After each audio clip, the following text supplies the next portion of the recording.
The Lord be with you. A reading from the Holy Gospel is written to us by Luke.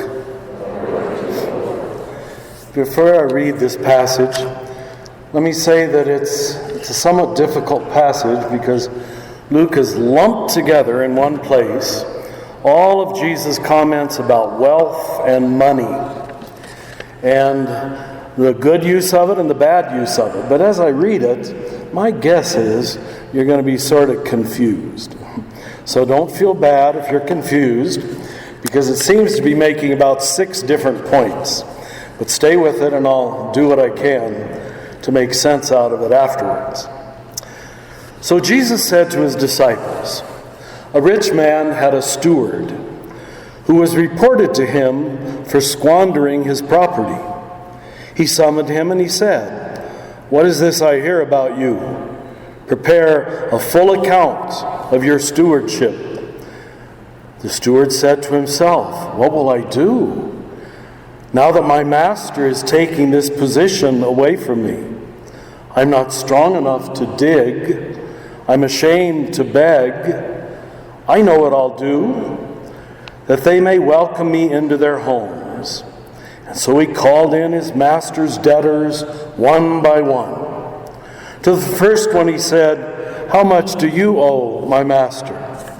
He replied, 100 measures of oil. He said, 'Here is your promissory note. Sit down and write 50. Then to another he said, 'And how much do you owe?' He replied, 100 cores of wheat. The steward said to him, 'Here is your note. Write one for 80. And the master commended that dishonest steward for acting so prudently." Now that's supposed to cause you a little problem, isn't it? Jesus seems to be affirming dishonesty, but let's stay with it. Then he makes his point. Often the children of this world are more prudent in dealing with their own kind than are the children of light. I tell you, make friends for yourselves with dishonest wealth. What? So that when it fails, because it's going to fail you, that's his point, you will be welcomed into the eternal dwellings. The person who is trustworthy in very small matters is trustworthy in great matters. And the person who is dishonest in small matters will be dishonest in great ones too. If therefore you are not trustworthy with dishonest wealth, who will trust you with true wealth? If you are not trustworthy with what belongs to another, what is external to yourself, how will you be trustworthy with your very self? And then his big and final point. No one can serve 2 masters. This is the most dualistic statement that Jesus ever makes. He will either hate one and love the other, or be devoted to one and despise the other. You cannot serve both God and mammon. This is the gospel of the Lord. Okay, you're all wondering, well, what's he going to do to make sense out of that? I'm not sure I can, but I'll try. First of all, let's find out what this word mammon is. I'm sure you never use the word.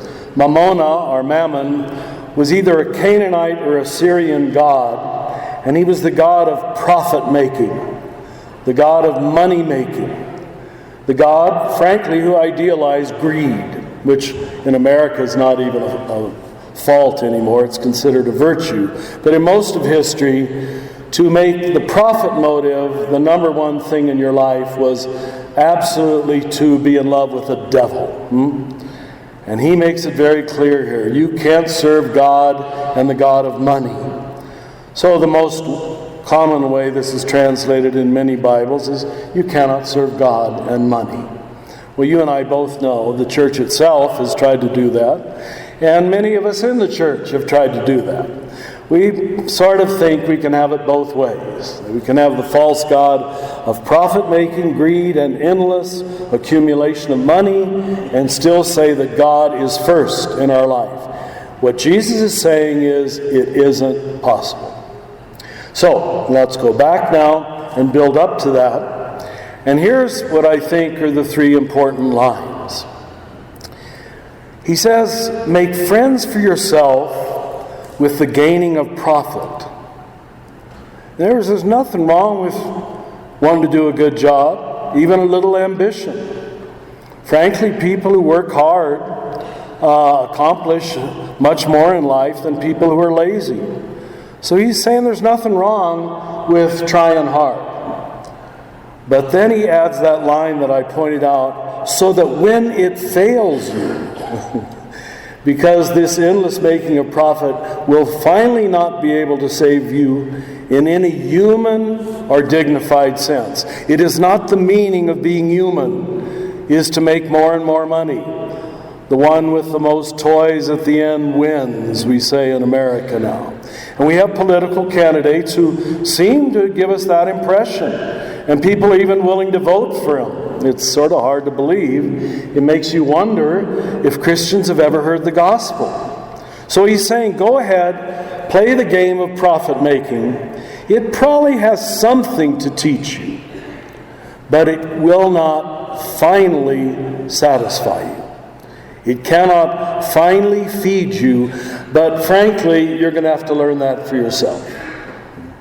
You're probably going to have to go out and try to make $1 million. I hope most of you didn't, but at least you made maybe enough, and that's okay. But you better let it disappoint you when it fails you, and it will. They say after opening a new package, you're excited about it for approximately 60 seconds. And then you're bored with it. Just watch kids under the Christmas tree, Then you want another one, and another one, and another one. You see, the very notion of greed is that it does not satisfy. It simply is an addiction, that you want more and more and more. And of course, if it really satisfied you, you wouldn't need more, would you? The very fact that you need more showed the old thing was not enough. Greed feeds on itself. Then his second point. And of course, this is translated differently in different translations, even the one I used. But I'm going to give you my translation, if you don't mind. If you cannot be trusted with what is external to yourself, money, money is just a piece of paper. It really is. Now, I know it has a lot of power, and we all use it, and we all need it. But we've got to realize all of its power is projected onto it. And when you die, it isn't going to mean a dang thing. All right? Not a dang thing how much money you had. But while we're alive, it makes us feel rich and important and valuable. He says, but if you cannot be trusted with what is not you, dishonest gain is the way it was translated, how will you ever be able to be trusted with your own soul? If you don't know what's outside of you, how can you know what's inside of you? In other words, learn how to value things. Go ahead, first of all by worldly standards, and then move higher. Michelle Obama even said this yesterday, if you were listening. She said, when they go low, you go high. When they go low, you go high. That's a fairly good motto for a Christian. When someone insults you, you don't have to take the low road and insult them back. You say something kind and better.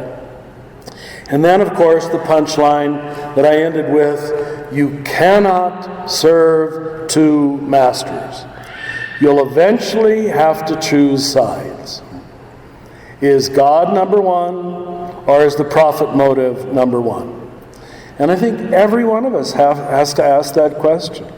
And it really doesn't depend on how much money you already have. I know people with a lot of money who are very generous in giving it away. There's some in this church. And I know people with almost no money who are completely greedy, completely materialistic. They wouldn't give away a dime to anybody. So it doesn't depend on how much you already have. It's your attitude toward it. Does your money define you?